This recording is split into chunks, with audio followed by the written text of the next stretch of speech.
So this is how we go from vertex to factored form. So for instance, if you knew the vertex was at -1, -9, how could you find the roots?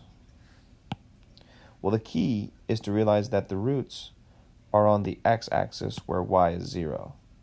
We know the y value of that root is going to be 0. The y value of that root is going to be 0. So we can plug 0 in for y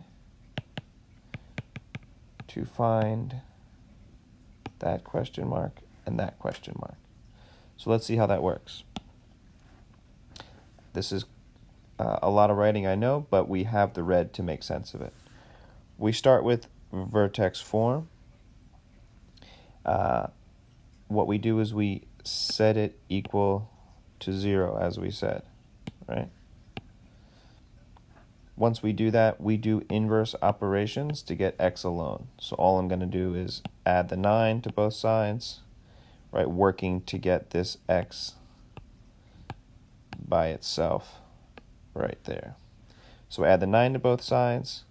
I got to get rid of this square, so I do the square root. When I do that, I get plus and minus 3, and this square goes away, and I'm left with that. This plus and minus, why is that there? Well, because -3 times -3 is 9, and 3 times 3 is 9. So both the positive and the negative version make 9 when we square them. So when we square root them, we have to include both the positive and the negative version. So what we're left when we do this final bit of inverse operations, subtracting the 1 on both sides, is this, -1 plus or minus 3. We usually write the plus or minus second, because that's how it makes sense. The -1 goes here, and we plus or minus 3, and that equals x. When we actually do that, when we actually do -1 plus 3, we get 2. -1 minus 3, we get -4. Those are our roots. All that's left to do, plug them into the factored form for P and Q, remembering that A is 1, we're left with that. And now we see our roots are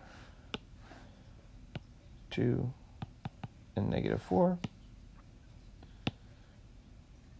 We know this is 2